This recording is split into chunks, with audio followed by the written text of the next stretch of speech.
Hi friends, வாங்க வாழைப்பூ வச்சு சூப்பரான கார சட்னி செய்யலாம். அதுக்கு வாழைப்பூவை க்ளீன் பண்ணிக்கணும்.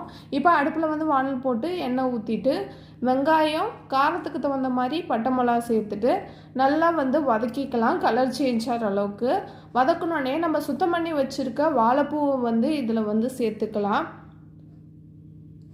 நான் ஒரு 2 கைப்பிடி அளவுக்கு வாழைப்பூ சேர்த்துருக்கேன்.